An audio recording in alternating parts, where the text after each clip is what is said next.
Right Visakha steel plant ప్రైవేటీకరణకు వ్యతిరేకంగా ఉద్యమాన్ని ఉధృతం చేశారు నిర్వాసితులు కార్మిక సంఘాల నేతలు స్టీల్ ప్లాంట్ గేట్ వద్ద ఆందోళన చేపట్టిన నిర్వాసితులు భూమి కోల్పోయిన వారికి ఉద్యోగం లేదా నెలకు 25,000 రూపాయల వృత్తి ఇవ్వాలని డిమాండ్ చేశారు వేల సంఖ్యలో తొలగించిన నిర్వాసిత కాంట్రాక్ట్ కార్మికులను వెంటనే విధుల్లోకి తీసుకోవాలని నినాదాలు చేశారు నిర్వాసితుల పోరాటానికి వైఎస్ఆర్సీపీ మద్దతు ప్రకటించింది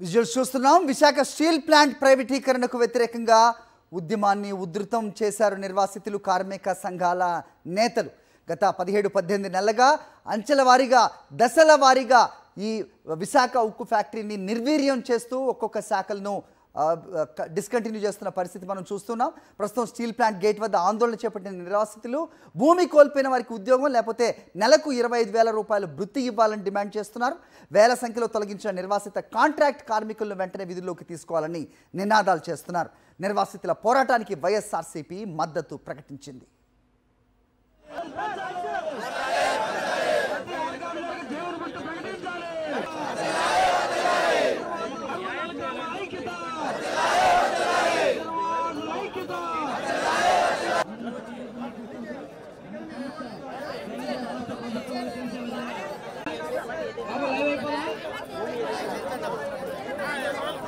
ఇదే అంశంపై అప్డేట్స్ మా కరెస్పాండెంట్ అనిల్ అందిస్తారు Anil steel plant main gate వద్ద నిర్వాసితులు చేస్తున్నటువంటి ఆందోళనకు వైఎస్ఆర్ కాంగ్రెస్ పార్టీ సంపూర్ణ మద్దతు ప్రకటించింది తక్షణమే నిర్వాసితులకు న్యాయం చేయాలని డిమాండ్ చేస్తుంది గాజువాక నియోజకవర్గ సమన్వయకర్త దేవన్ రెడ్డి మనతో పాటు ఉన్నారు మాట్లాడదాం ముఖ్యంగా చూస్తే రాష్ట్ర ప్రభుత్వం తీవ్రమైనటువంటి నిర్లక్ష్య వైఖరితో ముందుకెళ్తుంది నిర్వాసితులకు ఏమాత్రం న్యాయం చేసే ఆలోచన లేనట్టుగా కనిపిస్తోంది ఏ విధంగా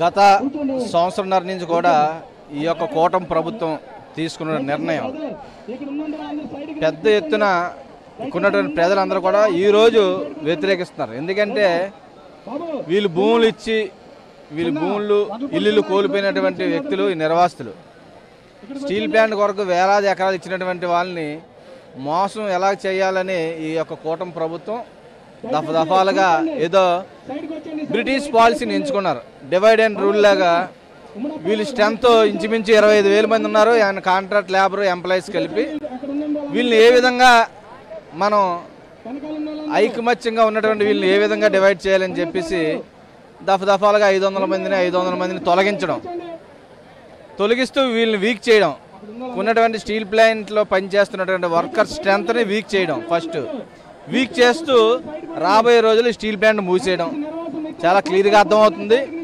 వేల కోట్లు ఒక్కొక్క ఎకరం సుమారు 20 నుంచి 30 లక్షలు ఎకరం ఖరీదు ఉంటుంది ఎందుకంటే ఇటు నేషనల్ హైవే అటు సీపోర్ట్ ఇటు సముద్రానికి ఇటు హైవేకి ఆనుకున్నటువంటి భూమి బంగారం లాంటి ఈ భూమిని కొట్టేయడానికి ఇదంతా ఒక ప్లాన్ అంతే కాకపోతే దీనికి మన రాష్ట్ర ఎంపీలు అందరూ లేనటువంటి steel plant Nakkapalli steel plant ఇంకా అక్కడ శంకుస్థాపన జరగలేదు దానికంట క్యాప్టివ్ మైన్స్ కావాలని వీళ్ళందరూ వెళ్ళి అడుగుతున్నారు ఇక్కడ క్యాప్టివ్ మైన్స్ ఉంటే ఈ స్టీల్ ప్లాంట్ బ్రహ్మాండమైనటువంటి ప్రొడక్షన్ వస్తుంది ఇటువంటి స్టీల్ ప్లాంట్ కోసం వాళ్ళు క్యాప్టివ్ మైన్స్ అడగకుండా లేనటువంటి స్టీల్ ప్లాంట్ కోసం మైన్స్ కావాలని కోరడమే పెద్ద హాస్యాస్పదం వీళ్ళు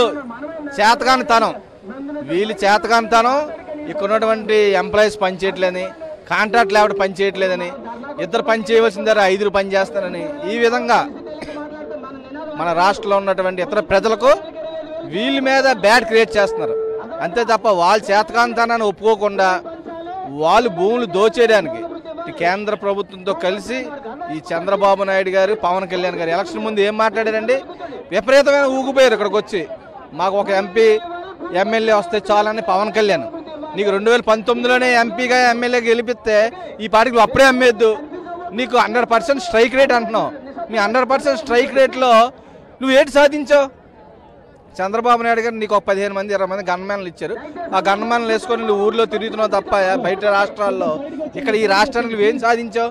నువ్వు చంద్రబాబు నాయుడు గారు మా విశాఖపట్నం వచ్చి ఇక్కడ ఉన్నటువంటి ఎంప్లాయీస్ని ఇక్కడ ఉన్నటువంటి నిర్వాసుల్ని తిట్టేసి వెళ్తున్నాడు. ఆయన అంటాడు బయట ఎలిపెంట్ లాగా వీళ్ళు కూర్చొని జీతాలు తినేస్తున్నారు, వీళ్ళు పని చేయట్లేదు అంటున్నారు. అంటే ఇవన్నీ కూడా స్టీల్ ప్లాంట్ని అమ్మేయడం కోసం వీళ్ళు వేస్తున్నటువంటి ఎత్తుగడ. ఈ ఎత్తుగడికి ఎవరు భయపడ్డో ఇక్కడి నుంచి వస్తారు. మీరు రాబోయే రోజుల్లో ఇక్కడ ఉన్న నిర్వాసులు కానీ స్టీల్ ప్లాంట్ ఎంప్లాయీస్ కానీ ఏ విధంగా మీ మీద తిరుగుబాటు ఆల్రెడీ వచ్చింది. మీ కూటమి ప్రభుత్వం పేరు చెప్తేనే చేదరించుకుంటున్నారు కొన్నటువంటి ప్రజలు. చెప్పింది ఒకటి చేసింది ఒకటి.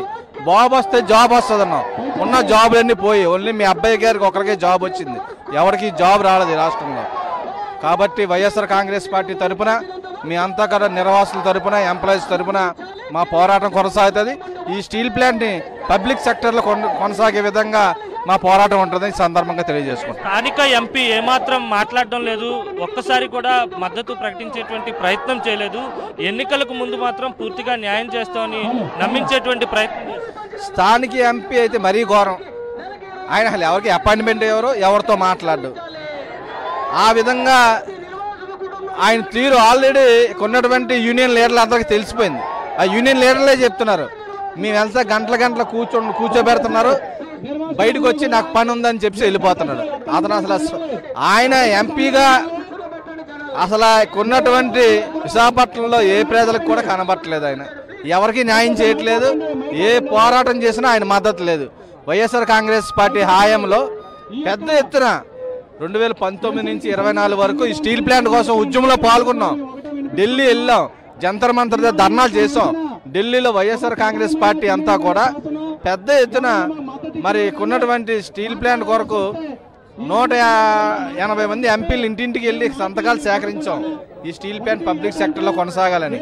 అసెంబ్లీలో తీర్మానం చేశారు మా అధ్యక్షులు వైఎస్ జగన్మోహన్ రెడ్డి గారు. తీర్మానం చేసి ప్రధానమంత్రి గారికి ఈ స్టీల్ ప్లాంట్ని పబ్లిక్ సెక్టర్లో కొనసాగాలని అనేక సార్లు విన్నపం చేసుకున్నారు. ఇదే అంశంపై అప్డేట్స్ మా కరెస్పాండెంట్ అనిల్ అందిస్తారు. Anil, steel plant main gate వద్ద నిర్వాసితులు చేస్తున్నటువంటి ఆందోళనకు వైఎస్ఆర్ కాంగ్రెస్ పార్టీ సంపూర్ణ మద్దతు ప్రకటించింది. తక్షణమే నిర్వాసితులకు న్యాయం చేయాలని డిమాండ్ చేస్తుంది. గాజువాక నియోజకవర్గ సమన్వయకర్త దేవన్ రెడ్డి మనతో పాటు ఉన్నారు, మాట్లాడదాం. ముఖ్యంగా చూస్తే రాష్ట్ర ప్రభుత్వం తీవ్రమైనటువంటి నిర్లక్ష్య వైఖరితో ముందుకెళ్తుంది.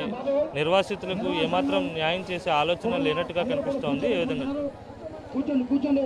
గత సంవత్సరంన్నర నుంచి కూడా ఈ యొక్క కూటమి ప్రభుత్వం తీసుకున్న నిర్ణయం పెద్ద ఎత్తున ఉన్నటువంటి ప్రజలందరూ కూడా ఈరోజు వ్యతిరేకిస్తున్నారు. ఎందుకంటే వీళ్ళు భూములు ఇచ్చి ఇల్లులు కోల్పోయినటువంటి వ్యక్తులు ఈ నిర్వాసితులు.